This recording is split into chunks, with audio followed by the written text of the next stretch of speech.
What up, Talkin Fight fans? Thanks for tuning in to today's episode of the Knuckle Up Knockout of the Week with yours truly, Mike Orr, and my special guest friend from Between the Ropes TV over in the UK, Ray. Ray, thanks for coming. Thanks for joining me. It is my birthday. My pleasure, mate. My pleasure. Yeah, definitely. And we got a big one. We got a big one. Honestly, big surprise. I thought it was going the distance. I didn't expect this outcome. And our man, Liam Smith, victimizing Chris Eubank Jr. in the fourth. Holy crow. Wow. Let's talk about it. What were your thoughts? I was exactly the same as you. I thought it would go the distance. I tipped Liam Smith to win on points, as I said on my own channel.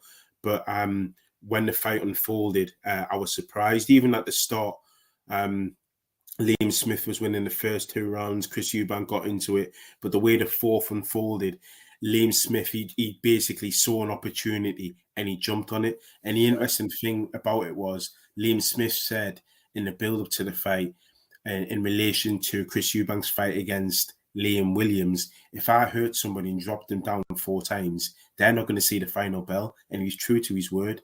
Yeah. He saw an opening. Chris Eubank Jr. had a lazy jab. Liam Smith inched forward with his feet. He used his own ramrod jab. He kept his hands quite high up. He feinted as though he was going to go to the body, unleashed that left uppercut, then unleashed the left hook. The right hand came, and Chris Eubank Jr. was on a heap on the floor, and then, the right hand finished it off when he got back up. Oh my gosh, yeah. That was a very awesome exchange. He did totally capitalize on it. He saw that opening like a shark, man. A little bit of blood in the water, and he just pranced on him. He smelled that blood, didn't he? He smelled that from miles away, man. Honestly, Liam Smith surprised me. He looked real tight yesterday, really guarded. Like I said, when I was telling you before, I was on the phone with Tim Witherspoon, 2-time heavyweight champ of the world, right after this knockout. And let me tell you, he said the same thing. I'm always talking about defense. Defense. You see what happens when you got the fundamentals down properly? Bang. That's what happens. Tim was very impressed. I was super impressed. And like you were saying, Liam Smith is great across the plains. All across the plains. He doesn't excel in just one thing. He's not that flashy guy, but he is that guy that's going to go in there and get it done. He's a grinder. Like they say in hockey, right? You get those guys that grind. This guy grinds. He gets in there and he puts the work in and comes through with the victories, man. Huge explosive knockout from this guy. I got a couple clips. We're going to bring it up. We're going to look at it. We're going to see that shot and then that famous wobble walk. Yeah. It was good. Here we go. Definitely. Oh, shoot. Hold on. Sorry, guys. Technical difficulty there. Excellent. Here we go. So this was the beginning here, man, and catches him in the corner. And that's what I was meaning there, Mike. You see he's going to the body, and what he's doing is Chris Eubank Jr. is quite lazy in his defensive phase. What he's doing is he's trying to just pour out the jab. And you instead of using the jab as a firm weapon to keep Liam Smith off him, he's just firming it. Liam Smith's too strong for that. So when Liam Smith sees that coming, he inches forward with his feet and he's in range. And that's when he uses that feint as if he's going to go to the body. And by doing that, he's bringing Eubank's lead hand down, creating an opportunity for him. And then that's when he can go to Eubank's head. And that's when he saw him unload the shots to the head. By that time, Eubank wasn't in a position to bring his guard back to relay the rest of the shots. And that's when Liam Smith was able to land clean shots. And the first left hand was the one that did the damage. The rest was just a sitting duck. Yeah, he was totally a sitting duck. Right after that uppercut too. This uppercut right here caught him clean. You could see in his eyes he was gone after that. It was a bombardment of shots, well timed, well placed. Definitely, Liam Smith took his time. He was calm. A lot of guys get, overzealous in situations like that. They smell that blood. They want to jump on it real quick. Liam Smith, what I like about this guy, he does got the, ring experience. He does have that, that age with him. He is in his 30s. He's able to, cool himself down in situations like that. And that's, you know, that's a big thing in situations like this. That's how you finish guys. You know, you can't finish guys if you're just as excited as the crowd is that you're knocking this guy out. Exactly. You got to sit down on your shots. You got to, you know, Chris Eubank Jr. is no joke. Like the man is a highly decorated fighter as well. So, you know, he's able to recover in certain situations if you get overzealous. And him being dangerous can throw shots from certain angles that could have ended that a certain way if it was somebody else. Yeah. Liam Smith, being as tight as he was last night with those big shots, he caught him. He caught him and, you know, kept catching him. And you can see it. He was, you know, here's that walk. here's the walk right here. Like, I don't even know where I am right now. I don't, and that's the thing, Mike. I mean, I think Eubank Jr. probably got up a bit too early. I mean, I wondered if you thought that as well, because when he got up, his legs seemed to completely betray him. And for me, that's always a worrying sign. He should have taken the full 8 on the knee and then stood up. Honestly, I think the outcome would have been a lot different if he would have done that. But I think there was too much in each other's head for that fight. You know, like the press conference, the weigh-in, you know, all the words that were exchanged in the beginning of this fight and everything leading up to it. You know, maybe it got inside Eubank's head a little, you know, because definitely Liam Smith, before that fight, every shot of the dressing room, the man was cool, collective, cold as ice, man, ready to play that game of chess. And definitely that's what happened. 4th round, finds that hole, finds that opportunity, capitalizing on it, and literally shows true veteran status by finishing the fight, man. You know what? He didn't leave it in the judge's hands. That's it. That's all she wrote. And that's why it's our winner of the week for the Knuckle Up Knockout of the week. Huge knockout. Massive card too. Brilliant card. It was a brilliant card, Mike. There was about 3 or 4 50-50 fights on there, and then, you know, to top it off with that was just like, you know, as we see in the UK, putting the icing on the cake. Oh, definitely. Shout out to our man Matty Harris on the opening of that card too. His big TKO with that big, nasty, like heavy ass right hand from that 6'9", 270 boy. Man, he made some noise. Definitely, he looked disappointed that he wasn't able to unleash more punishment in that fight, though. You know, it didn't go too. It didn't go too. It didn't. But you know, the way he finished that, you definitely got to think this guy is going to be one to look out for as well. So it was good that he got that in front of a televised audience. Yeah, definitely. Honestly, I've watched this kid just at the end of his amateur career move into the the pros. Watching him on his first fight, I'm a fan of him. You know, definitely the kid. He's got potential. You know, he's got that big frame. He's got that super heavyweight status. You know what I mean? And when these giants are getting to that age, and we need more giants coming up underneath them, and we do have them. We do. That's huge. I can't wait. There's a big slew of heavyweights that are just donning that contender status that we will be seeing in the near future. I think it's going to be a big year for the heavyweight division, 2023. You know, Matty Harris is going to be one of these kids to look out for. Magic Matty Harris. That's the one. That's the one. Magic Matty Harris. So what's the word in the UK with this rematch clause? Because, you know, well, for Eubank Jr. and Liam Smith, from what I'm hearing over here, there's not much appetite for that rematch because it was so conclusive. Yeah. I think also as well, it's a bit of a balance because the Smith family has been around for forever and a day. They're one of those dynasty families, just like the Mayweathers. You know, they're a dynasty. Exactly, they are. They're a dynasty family, and I think fighting in a football stadium where Liverpool Football Club play, Anfield, would be a fitting send off for Liam Smith. I'm not saying he's a fight or 2 fights away from retirement, but will bring him a lot of money, and it would be a nice way for Liverpool to show their appreciation for him. Yeah, I just don't think. I think it's a hard fight to sell. Liam Smith, he blew away Eubank there. If it had been a close, contentious, controversial 12-round decision, okay, fair enough. Yeah. Because you can sell that one. Or if the knockout had been a bit controversial, premature, like Frost Groves won, again, fair enough. But it's really difficult to sell this one. No. Yeah, So he did the wobble walk. He had the goosebump on his eye. You know, it was a definitive, decisive, exactly, concise, clear outcome. exactly. I don't think I could have put any more Hallelujah. adjectives in front of that. That was clear, concise win. There was no, you know what? There was no leaving it up to the judges. There was no biased opinion. There was nothing. That was two men entered the ring, and the best man won. That's exactly what that was. 100%. Pure representation of how the best man wins, man. Definitely huge thing, man. I was super excited.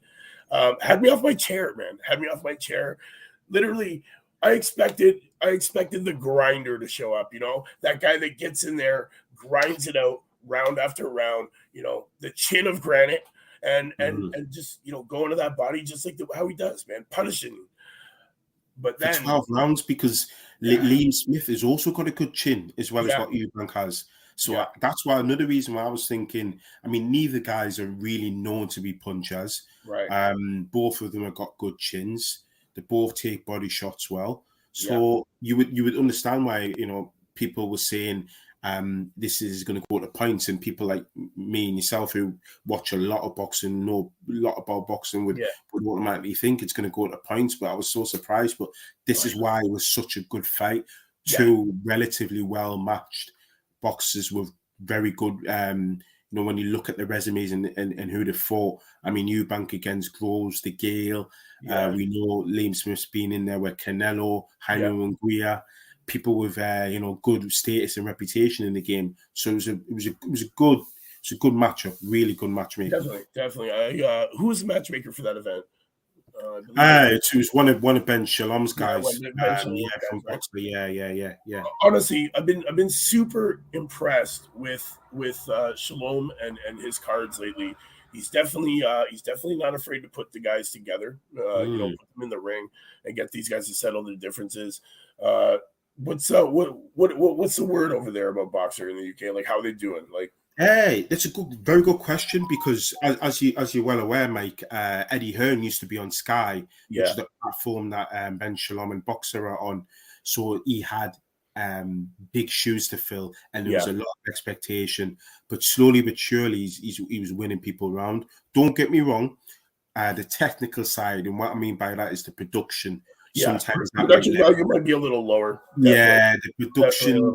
The production needs a little bit of work as compared to Eddie Hearn's shows. But at the end of the day, you watch boxing because of the quality of the cards and the quality of the fighters on the TV. And from that point of view, he's doing well. The production, I believe, will come with time. Definitely. The quality of the cards and the actual boxers on there. You got to remember, you had the all-female card last year. And it got cancelled because of the passing of Queen Elizabeth. Yes. But then he scheduled it, and he could have easily, had fighters pull out and what have you. They kept on, and it was fantastic. So it was fantastic, and the introduction of the new Queen Elizabeth belt too, right, by the WBC. That's exactly it, which Clarissa Shields won. So for me, I had him as my promoter of the year last year. I know a lot of people disagree, but I think he's sort of risen, and Sky is the biggest satellite TV platform in the UK, and he's got his boxers on there. So he's doing very well indeed. Definitely, especially putting together cards like he did last night. Richard Rappaport, Ika Usman, Joseph Parker, Fraser Clark, Scott Forrest. What a mix of names there. Some serious names. And not even putting them against tomato cans or anything like that. That's exactly it, Mike. You hit the nail on the head. True contenders like Rappaport, Glowacki. We had Usman and Congo. What a great fight that was, man, for the British welter, Commonwealth. Jack Massey, Kevin Impinola. Like, wow. Fraser Clark looked pretty good last night. Fraser Clark, he's still a heavyweight prospect. And people look at his age, but what I always say, he's a baby for heavyweight. The great Tim Witherspoon will tell you that heavyweights can mature so much later on than the lower weights. And he's got good pedigree, as you guys have previewed him before, coming from the Olympics. It was another good win for him, and I'm expecting a big year for him. I really am. Me too. He looked really good. Looked really impressive. looked well conditioned is how I was going to say it. Mm.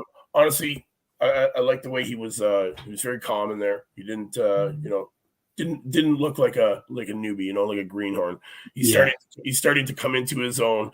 He's starting to realize his power. He's starting to find his distance. I find that with every fight, his ring IQ is just getting that much better. And that chin's staying a little more tucked nowadays that I've noticed, which is good. You got to worry about that with those heavyweights, man, when they're hanging that chin out there, and all it takes is one big shot. That's it. Yeah, exactly. Yeah. So, what I have to talk about him: Joseph Parker, Jack Massey, unanimous decision win. If Parker was losing to Massey, I think that would have been it for him at this point. Where's he going from here? Where do you think? Yeah. I mean, I'll be honest with you, Mike. I don't think it was Joe Parker's best performance. No. He got the win. He got the win. He got the win on points. Had he lost that one, I don't know where he would have won, because Jack Massey, all due respect to him, he's a cruiserweight. I think he wins this now. Is he back in the mix? I wouldn't necessarily say so. I would still say there's some people above Joe Parker, Deontay Wilder, Andy Ruiz. I understand PBC are arranging negotiations for that fight. Just don't forget there's Joe Joyce as well, Mike. Joe Joyce is in that mix. So I think there's 2 or 3 people above Joseph Parker. I think that the loss against Joe Joyce is put him back considerably. So I think he probably needs maybe another fight or 2 to get back into that mix. But he can only beat who's in front of him, and he did that last night.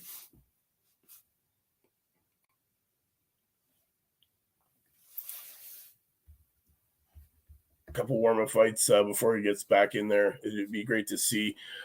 Joe Joyce seems to be the most avoided guy this year. Yeah. I guess high risk, low reward is the rumors and what's being said over there. Like, really, if you think about it, there, what does he have to offer at the moment? There is not really big reward, and he is high risk, man. The guy does have, he showed that in that Parker fight. He took those big hands and just kept coming through it. The thing with Joyce, I'm finding, is what scares everybody is his gas tank. He's got that unbeatable gas tank. He can go the 12 rounds. At the end of it, still look like he can go another 12. Guy barely breaks a sweat. And when he does move, he moves quick, right? He's not so much graceful, but he's got speed. And that's got to be from that explosiveness from the rugby from the time he's 3 years old, right? Like, that's just bred into him. Yeah, and I'd probably say as well as having that, because he's like a juggernaut. He just keeps on coming forward. He doesn't stop. He's got a great chin. He's an athlete as well. He can do backflips. He's like last. But it's that ramrod jab he's got, Mike. Yeah, man. And he's just like, you can imagine the problem you've got sparring with him when you've all got big gloves and a headset. He's a problem that's not going to go away. He's like a bad smell. He just can't get rid of it. He's getting trapped in an elevator when somebody farts. You know what I mean? Like, that's exactly what it is. You ain't getting away from him. You can't get away from that, bro. You can't get away from that. So because he fully comes in and he swarms you, and he's just so big that he engulfs you like almost like an eclipse. And you can't keep him off. You can't keep him off. So I think there's very few people that can have success against somebody like Joe Joyce. Very few people. So you're right. He's a problem for a lot of the heavyweights. Yeah, big problem. Big problem. We got to find somebody who's got that hand, man. That hand that's just going to connect with that chin, right? Because, Parker's no joke with that big hand. He's put a lot of people out with those hands. He has. But you couldn't touch Joe Joyce. You couldn't touch him. It's it's just one of those things. He's a big problem in the heavyweight division. Somebody's going to have to solve that problem, or he's going to have to put a belt on his waist. It's one or the other. It's going to happen eventually, because there's no way they can wait for him to age out at this point. Like, I know he's old. I know people could think that, but let's be real, man. Eventually, he's going to be the number one contender. He's going to be the number one contender for one of these belts. it's going to happen. We're going to see it. He is, without a doubt. And I guess we'll have to wait until Fury and Usyk have that fight. Definitely. See what they do about the belts after that. But Joe Joyce is definitely in that mix. Definitely 100%. Oh, 100%. Well, Ray, honestly, thank you for joining me today for this Knuckle Up Knockout of the Week, man. Between the Ropes TV, guys, if you haven't checked it out, man, Ray is on there all the time. Great interviews, great conversation. Definitely know what you're talking about over there. Man, always a pleasure to have you. Thank you for helping me pick this wonderful knockout here, this Liam Smith victimizing Chris Eubank and putting it to bed, folks. The clear, concise winner. There is no rematch. Don't worry about it. Even though the clause is there, the rumors are telling it already in the UK. It ain't happening because nobody wants to see it. Well, guys, thank you for tuning in to this week's episode of the Knuckle Up Knockout of the Week. Ray, thank you again for joining me, man. Always a pleasure. Let the people know where they can find you. Yeah, you can find this on Twitter, Between the Ropes 01. You can find us on Instagram on Between the Ropes TV. We've got a Facebook page, Between the Ropes TV, and you can find us on YouTube as well, Between the Ropes TV. Excellent. So, guys, thanks for tuning in. You know what it is. You know what I say, man. Fighting solves everything. And, guys, remember, knuckle up. We'll see you next week.